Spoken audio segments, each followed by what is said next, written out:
The Mariners and their fans need to avoid these traps this offseason. Let's get into it.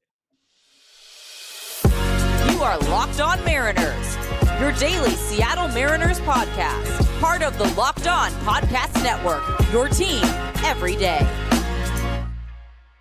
Ahoy, sailors. It is Tuesday, October 10th, 2023. This is Trident Gonzalez and Colby for the Locked On Mariners podcast, brought to you by Jace Medical. Empower yourself when you purchase a Jace case, providing you with a personal supply of 5 antibiotics that treat 50-plus infections. Get yours today at jacemedical.com. That's J-A-S-E medical.com. Thank you so much for making us your first listen, subscribe, like, and turn on alerts if you're watching on YouTube, or subscribe and leave a 5-star review on your preferred podcast platform if you like what you hear. And if you're part of the crew and rock with us every single day, let us know in the comments below. And if you want to hear from us even more, please consider signing up for our Patreon. You now get a free 7-day trial to check out the show. The link, as well as our social accounts, is in the description of this episode. So on the show today, Colby wants to go over some traps the Mariners and their fans need to avoid this offseason. We'll also discuss some of the more interesting tidbits to come from Ryan Divish in his latest appearance on the Sea Level podcast. We'll begin our 2023 report card series with a look at the Mariners catchers, but we're going to start here with what you wanted to talk about today. Colby, you wrote an article over at your Substack, sotosports.substack.com. Check it out. You wrote about 5 traps the Mariners and their fans need to avoid this offseason. So I know you wanted to go over that a little bit on today's show. So floor is yours, my friend. Yeah. So what are traps? Traps are things that stupid people fall into. But to use a more kind of eloquent thought is that these are eloquence. Yeah, I know, right?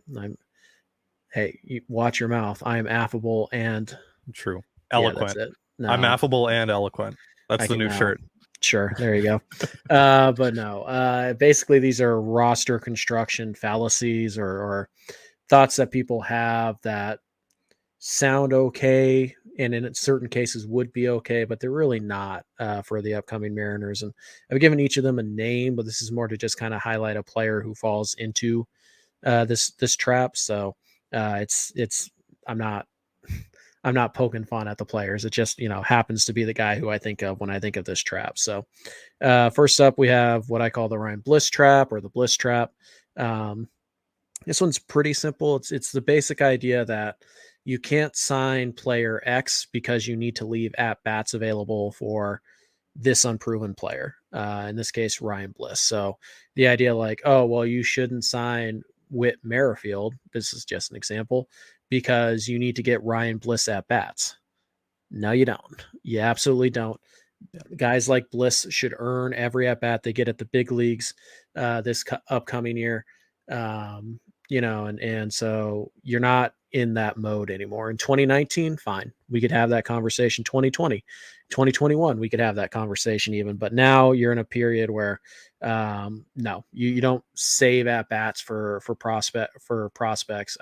Even when they kind of did it last year for Kelnick, that was really a gray area. So the Ryan Bliss trap. Don't avoid signing proven players because you feel like you have to give an unproven player an opportunity. Nope, he has to earn it.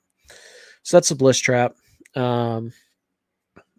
Next up, I have the Josh Rojas trap, or the Rojas trap for short. Basically, this is the idea that you avoid saying things like, that's good enough, right? So we don't have to go and trade for Gleyber Torres, or I don't want to go trade, whoever it is for Gleyber Torres because Josh Rojas is good enough. No, or we don't want to trade for that guy because we have Rojas who can play that spot. No, you just push Rojas down to a different role. Like that's what we're talking about here. So the Rojas trap is just this idea of like, oh, this guy is good enough there, so we shouldn't waste resources trying to upgrade that spot. You should always be looking to upgrade. And guys like Josh Rojas shouldn't stop you. Doesn't mean that they're not valuable players. It just means that you don't allow kind of average 2-win guys to dictate serious roster upgrades. So that's the Rojas trap.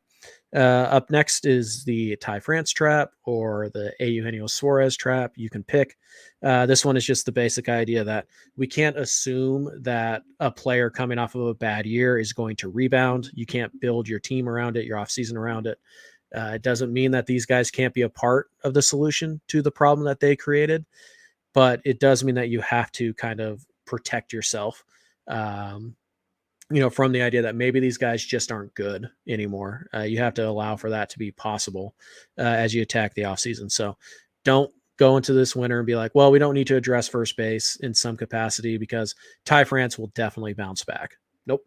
You don't get to think like that when you're trying to win the World Series, which is what the Mariners claim they're trying to do. So that's the Ty France trap. Kind of connected to the Ty France trap is what I'm calling the Dominic Canzone trap. This is the idea that we need a, and it's connected to the France trap because we need a first baseman, like somebody who can play first base in case Ty France isn't good. That player can't be somebody who's also unproven. Okay. So you can't say, well, we don't need to go get somebody who can play first because Dominic Canzone can play first. No, that's not an acceptable solution. You need proven veterans. You need a situation where Dominic Canzone is going to be your Ty France insurance. It's because he's earned it, and that's just another place where you can possibly get Canzone at bats. It's like I said, this one's pretty standard. It's connected to the trap right before it. You can't protect yourself from poor performance with unproven players. You can't. It doesn't work. Then the last one is more of a big picture item. I call it the AJ Preller trap. Pretty simple. Money doesn't equal wins in Major League Baseball. Can it help? Yes. But this one's more for fans. You can't judge the quality of an offseason based on how much money is spent. And I can prove it to you with a crazy hypothetical, but here it is. What if the Mariners convinced Shohei Ohtani to sign here for $10 million a year? And they traded for Juan Soto and got the Padres to agree to eat his entire salary. Is the Mariners offseason bad because they only spent $10 million? No, of course it's not. So you can't just look at payroll added and say good offseason, bad offseason. That's stupid. The temptation's going to be there because obviously, Jerry stuck his foot in his mouth and John Stanton's done nothing to prove that he cares about winning or adding significant payroll. So that's going to be the temptation, but spending money doesn't mean that you're getting a good player. Even it doesn't mean that you've had a good offseason. Anthony Rendon is the second highest paid position player in Major League Baseball. Is he the second best player in Major League Baseball? Nope. He's one of the worst, and it's an albatross of a contract. So I'm not saying the team shouldn't spend. I'm not saying you shouldn't expect them to spend. And we're probably going to talk, pretty deep in depth on our Patreon show today about the payroll because I've got some numbers there.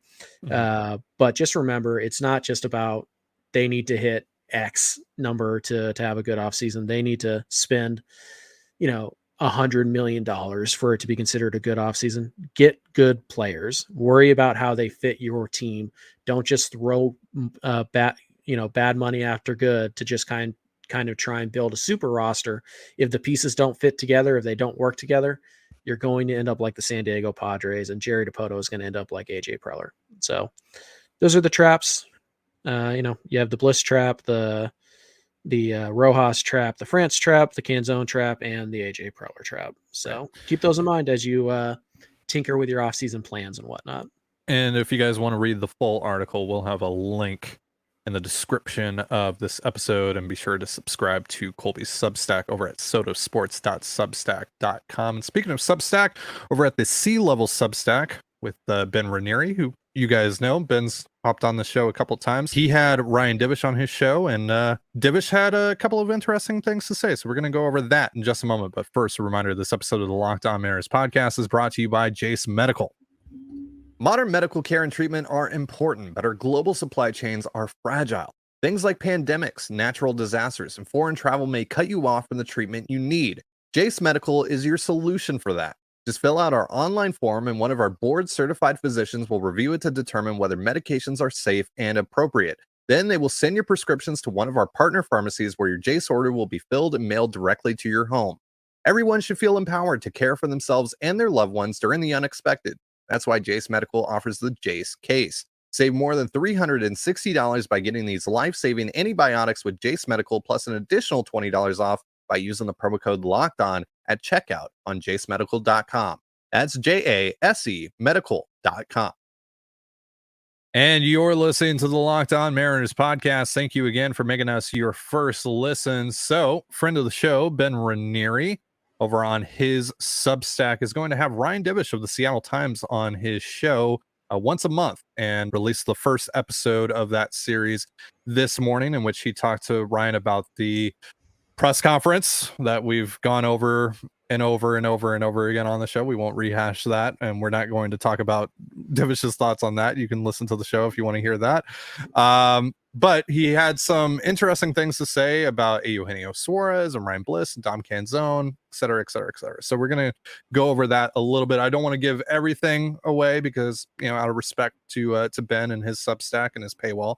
But I do recommend going over there. Ben does great work. So be sure to check it out over at clevelbr.com. So let's just go over some of the notes here from Divish.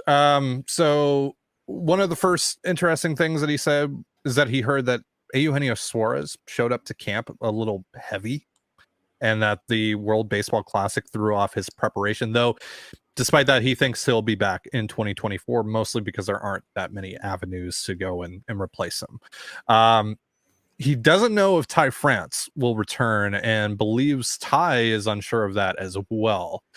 He does think, though, ultimately he will come back, or at least he won't be non-tendered. He thinks, though, instead of that $7.2 million projection that MLB Trade Rumors has on Ty France, that the Mariners and France will end up somewhere in the $6.5 million range. He's also talked to Perry Hill about Dom Canzone playing first base, and he doesn't necessarily get the sense that they'll explore doing that. Says that there's a lot of work to be done on that front, and that they're probably not going to go down that road. He's also been told that Ryan Bliss needs a lot of fundamental work over at second base defensively. He's heard that from quite a few people within the organization. He also reiterated that Blake Snell really wants to come to Seattle, like we talked about on yesterday's episode. He also said that Jerry Dipoto has an infatuation with Sonny Gray, who's also hitting the market, and we know that the Mariners have looked into acquiring Sonny Gray a couple of times over the past few years. And finally, this is the big thing, because Ben texted me this morning. He said, you should listen to my show with Divish. He said a couple of interesting things here, and that's about Logan Gilbert. He says that he thinks the Mariners actually could trade Logan Gilbert this offseason if they think they won't be able to re-sign him, and he considers their ability to re-sign him down the road unlikely. He said, to just contextualize that a little bit more, that the Mariners apparently offered him somewhere in the ballpark of a 5-year, $25 million contract his rookie year, basically trying to get a very similar deal that they did with Evan White. And Logan's agent found that pretty insulting.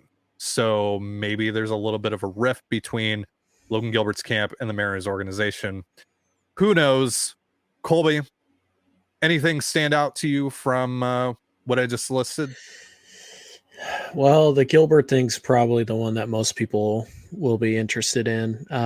For the record, I don't care if the agent was insulted. We're talking about, handing $25 million to a guy who, I don't know when the offer was made exactly, but doesn't even have a full year of baseball, Major League Baseball under his belt. That's totally like a fine, offer to throw out there. And it's totally fine for Logan to bet on himself like he did. And it's going to pay off for him. But 5-year deal at $25 million, that's just buying out arbitration basically. And it still gives him an ARB 3-year where he probably would make $20-ish million. So in reality, that deal is more or less, if Gilbert believes in himself, a 6-year contract worth $45 million-ish. That's totally fine for a guy like Logan Gilbert when he came up. So agent can be insulted all he wants. That's a legitimate offer as it's described to me. So, could the Mariners, it always felt like Logan was kind of the guy that they were most likely to trade. We even heard this summer that teams were asking about the Mariners' young pitching, and they were told Kirby is not happening. We are not trading George Kirby. And so Gilbert is kind of I don't want to say the odd man out because you still have him for 4 more years. I would say that a Gilbert trade is unlikely this winter, significantly unlikely. And that ultimately being insulted by an offer 3 years ago is not going to have much of a bearing on whether or not Logan wants to resign here. If the Mariners win, if they treat Logan well, if they pay him, if they come to the table with a good quality offer for him, he's going to consider it. He's not going to dismiss anything out of hand just because his agent thought that, a completely legitimate offer was insulting to his client. That doesn't matter. It really doesn't. Remember, guys, at the end of the day, the agent works for the player, not the other way around. So if Logan's happy here long term, if the Mariners come to him with a good offer, I think he would sign it. Now, could the Mariners be looking ahead and being like, well, we're going to have to let one of these guys go? Is it Cal? Is it George? Is it Logan? Then, yeah, I think Logan's probably the right one to let go. I mean, maybe Cal just because he's a catcher, but I don't think that we're going to see any kind of movement on Cal or on Logan really anytime soon. Sounds like Divish doesn't either, but yeah, I would say it's highly unlikely that Logan is not in a Mariners uniform this time next year, even. So I think he's pretty safe, and we talked about what a Logan Gilbert trade might get you this summer. We talked a lot about that, and there were some fun ones, there were some interesting ones, but ultimately it was really hard to find a deal that makes sense. And plus, we did know that the Mariners apparently, again, according to Divish, did float Logan Gilbert in a Juan Soto trade a couple summers ago. So yeah, I think there's probably some validity to the idea that the Mariners would be open to trading Logan Gilbert. I think the cost is going to be the cost to acquire him is going to be like astronomically high, which I think makes it less likely that they would be able to find a partner this winter. So yeah, the Gilbert thing, I guess, store it away for a couple of years from now, but I don't think he's going anywhere in the next 2 years. Yeah, I don't see it either because one, it would be a very unpopular move in the clubhouse, and I get that's not what Jerry DiPoto and Justin Hollander's main concern is. Clearly, but yeah, but also it takes away a great strength from your greatest strength on your roster. And yeah, if you go out and you add Blake Snell or Sonny Gray or someone like that, that does help fill that wound a bit, but it doesn't, like, there's still complications and issues that come with signing those guys as well. Like, aside from the fact that Logan Gilbert is as good as them and cheaper, and Logan might end up being better. Yeah. Maybe as soon as next year. Like, yep. I just, and again, yeah, he'll be cheaper. He makes more sense for your roster build as a whole. Like, I just don't think that's going to happen. And again, like we explored this summer and like we're probably going to explore again this winter, there just isn't a deal out there that makes complete 100% sense on Logan Gilbert. I think the closest we ever came was like what, Arozarena and Brandon Lau and something like it's, and here, Logan's not going to lose significant trade value if you keep him for another year or two either. So it's not like you have to trade him now or you're never going to get anything good for him. So yeah, the Gilbert stuff will probably generate the most buzz, but to me, that's really a nothing burger right now. Right. Yeah. I mean, Divish didn't say anything definitive. Right. It was just, just kind of speculating, like, here's what I've heard, et cetera, et cetera, et cetera. Mm-hmm. Not a huge deal. And he also touched upon like the whole idea that we've talked about, right? Go out, sign a pitcher, then trade one of Bryce Miller or Brian Wu to go get the bat or bats you need, because the hitting market is so poor this offseason and free agency, whereas the pitching market is pretty good. And again, I just to reiterate what I said yesterday, I don't think they're if they do that, they're going to go so far in the high end to go after a Blake Snell or a Sonny Gray. But again, this is now, I mean, Divish has just said it outright, but I've also been told this a couple of times over the last couple of months, like Blake Snell wants to come to Seattle really, really bad. And Divish, I think, said that he's building a facility that's essentially like a drive line type of thing in Washington. Like he wants to be there. He wants to be in the Pacific Northwest really, really bad. So yeah, he's a Northwest guy. Went to Shoreline, still roots for the University of Washington. Probably still roots for the Mariners. Yeah, I mean, he roots for the Seahawks. I wouldn't be shocked if he raised a 12th man flag at some point this winter. Wouldn't be shocked if he's at the Oregon UW game this weekend. Like he loves it. It's his home and he wants to be here, which we've talked about. That's awesome. But it's not enough. It takes two to tango, right? It takes the Mariners to actually be interested to the point where they'll aggressively pursue that. And I've been told that he would be open to taking some form of a hometown discount to sign with the Mariners, as long as they're relatively close to what everyone else is offering. You got to be in the ballpark. Yeah, but I don't know if the Mariners are even going to be willing to go that far down the road. I doubt it. I think if they're going to commit significant dollars like that, it's probably going to be a hitter, but also who is that hitter? I don't know. Right. And I think they were going to invest in like a better than number 4, like starter in this free agent market. I do think it would be Sonny Gray, because Jerry tried to acquire Sonny Gray from the Oakland A's, and then he tried again from the Yankees. You might remember he was, that's how the Mariners got Shed Long. He was right there at the finish line. They ultimately took the Yankees deal. Or the Reds, the Yankees took the Reds deal, and the Mariners found a way to sneak in there and claim Shed Long out of that. So, yeah, hearing that the Mariners, are really infatuated with Sonny Gray, it makes total sense. He misses bats, he doesn't walk too many guys, he's ground ball, like there's still some upside. Yeah, like Sonny Gray totally is a Mariner. He feels more Mariner-y than Blake Snell does, because Snell walks a lot of guys, he doesn't get deep into games, etc. So. I'm not surprised to hear that. And I already knew the thing about Snell. Gino coming in a little bit out of shape is disappointing, because he's, supposed to be a leader on your ball club. But, stuff like that happens. Ty France. Well, and again, real quick on the WBC thing, this is just another thing that irritates me about playing him for all 162 games this season. Yep. Also, if you are aware that he didn't come into camp in the best shape as well, like, what are we doing here? Why are you pushing the envelope on that front? That is never going to make any sense to me, playing him for all those games. Nope. Especially once you acquire Josh Rojas and you had a legitimate third baseman to play that spot instead. Yeah. And then, we'll see about Ty France. Ty and I talked about him possibly being non-tendered. And would you do it? And we thought the number was going to be closer to 8 million, and then MLB TR comes out with 7.2, which is a lot more palatable. And if the number is down to 6.5, I don't see any reason not to bring Ty back, because you're probably not going to get a ton for him on the trade market right now. And at 6.5, if he's a 120 WRC plus guy, that's a bargain. So, and even if he's only a 105 WRC plus guy, like at 6.5 million, that's not preventing you from doing anything else. So, we'll see what happens there. But Ty kind of put himself in this spot. He hasn't been good for over a calendar year now. He struggled the second half of last year too. So, none of that is very surprising to me. And the Canzone Bliss thing, frankly, I don't care. It makes me feel better though. It makes me feel like maybe they're not going to push it on either of those fronts. Like they're not going to force Canzone. I mean, they might force Canzone into one of the corner outfield spots. Sure. Why wouldn't they? But it feels like they're not going.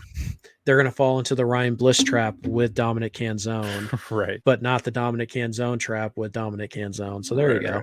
Right.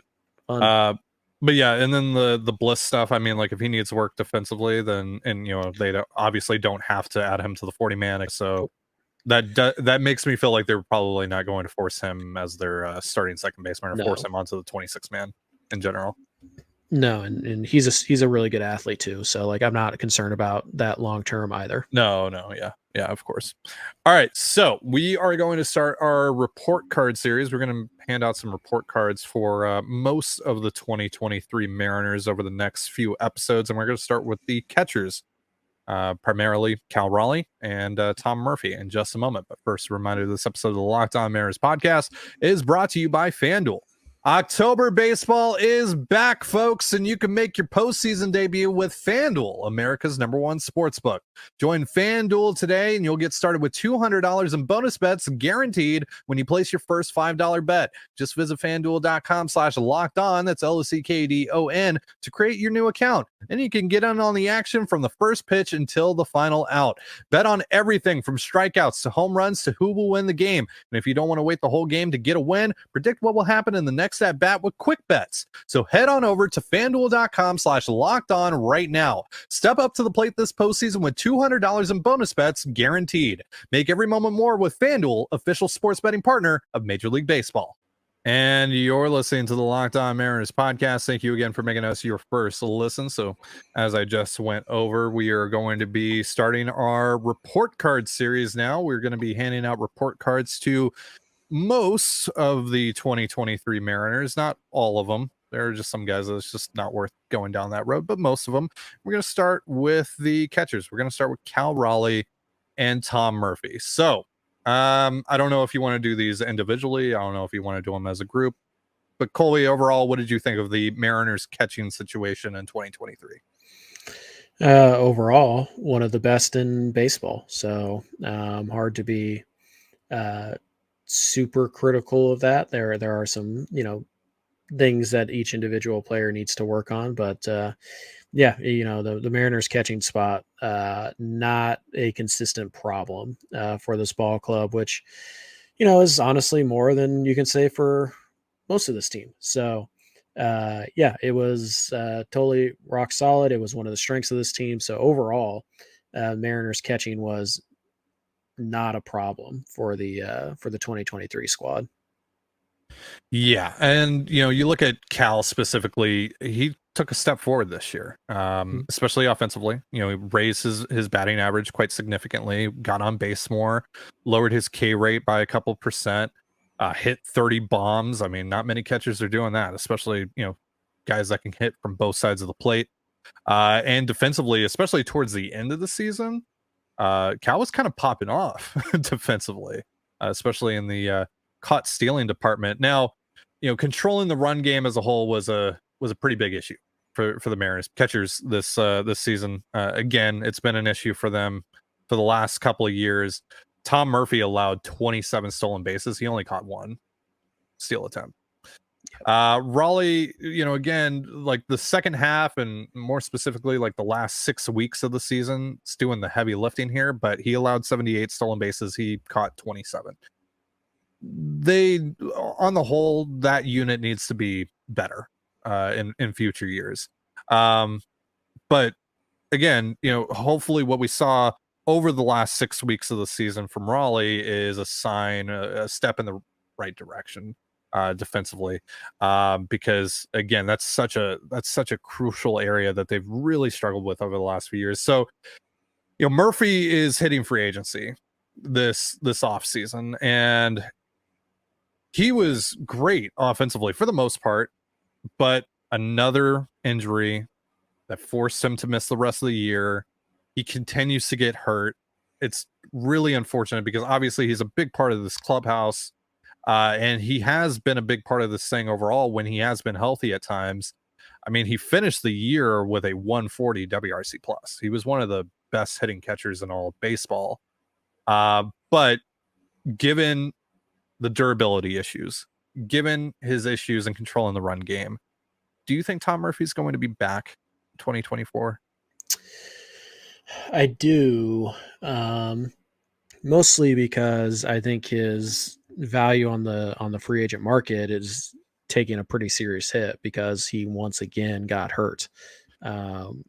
Murphy doesn't have a strong arm either. It's not a particularly quick release. So in an era where, trying to control the run game is now, more important than ever before, Murphy's not really that guy. He's never been great at throwing out base runners. And even when he was healthy this year, he, there were some weird pass ball stuff. Like he wasn't quite as good defensively as he was in the past. So he is an offense first backup catcher who can't stay healthy. And So I think that kind of scares away a couple teams who might consider, starting him every day and having to be the everyday guy. If he can't handle the wear and tear of catching 50 games a year, why would I trust him to catch 80 games a year? So I think his market kind of got shot, when he got hurt again. So I think that pretty much eliminates all the teams that might consider him an everyday guy. And that puts him in the top end of the backup market. He knows Seattle. Seattle knows him. Obviously, he knows the pitching staff very well. Seattle's going to feel comfortable with him working with their young arms. And he is a pretty good complement to Cal Raleigh because he handles left-handed pitching very well. And Cal is, certainly a lot better against right-handed pitching. So it's kind of a perfect platoon there. I do think that, if Tom Murphy is the backup catcher, that's fine, but you better do a little better than Brian O'Keefe as your third catcher. And it's hard to find a good quality third catcher. So, maybe it's Austin Nola, who's probably going to get non-tendered. Maybe you trade for Joey Bart or something like that. But yeah, I think Murphy's probably going to be back unless there's a team out there who is willing to give him a shot to be the starter. But based on his injury history the last 4 years, I find that extremely hard to believe. So the Mariners had the third most efficient offensive catching situation in all of baseball by WRC plus, 115 WRC plus. They also had the fourth most valuable catching situation in baseball by FWAR. That's Fangraphs wins above replacement, 5.3 FWAR behind only the Orioles, the Rangers, and the Brewers. I'm going to go, and we're going to go letter grade here instead of the 2080 scale. I'm going to go A- for the Mariners catchers in 2023. I'm going to go A- for Cal. I'm going to go B for Tom. Sure. Just because, again, you have to stay healthy enough to play more than 45 games. And he took a step back defensively, but he was very good offensively in the couple of months that he was actually healthy. So, overall, it's probably like an A-. Nobody gets an A this year because you missed the playoffs, except for one person, but we'll get to him at some point. But nobody else gets an A. So Cal Raleigh gets an A-. He definitely took steps forward, both offensively and defensively. But for the love of God, can we not ask him to catch 130 games next year? Please, for the love of whatever deity you want to talk to. All that is holy. Yeah. Yeah. Just either Tom needs to stay healthy or you need to make a significant upgrade there with somebody who can stay healthy, because Cal Raleigh catching maybe 90 games and then DHing like 20, 25 games. That's the sweet spot. That's where you want it. Because you're wearing down a guy who, you want to be a big part of your future. So overall it's probably like a B+, A-. Cal gets an A-. Still some ebb and flow in his offensive game, but overall, like, come on. Yeah. And also props to Cal. I mean, he's obviously one of the leaders in this clubhouse. And he got beat to hell behind the plate, especially over the last couple of weeks. And he just kept it going, kept it pushing, just like he did last year when he was playing with half of his thumb broken off. Like, dude is an absolute dog. And I hope he's a Mariner for quite some time here, because God, I love Cal Raleigh. All right. That's going to do it for our show. We'll do more report cards over the next few episodes. We'll go individually, we'll go positionally in some instances. Let us know down below what you would give the Mariners catching situation, or what you would give, what grade you would give Cal Raleigh or Tom Murphy. Thank you so much for joining us here on the Locked On Mariners podcast. For Colby Patnode, I'm Trident Gonzalez. Be sure to give us a follow on Twitter at LO_Mariners. You can follow me at Dane Gonzalez, that's DANEGNZLZ, and Colby at CPAT11, that's CPAT11. You can also find all that stuff in the description of this episode. And thank you again for making us your first listen. Have yourself a beautiful baseball day, and we'll see you next time. Peace.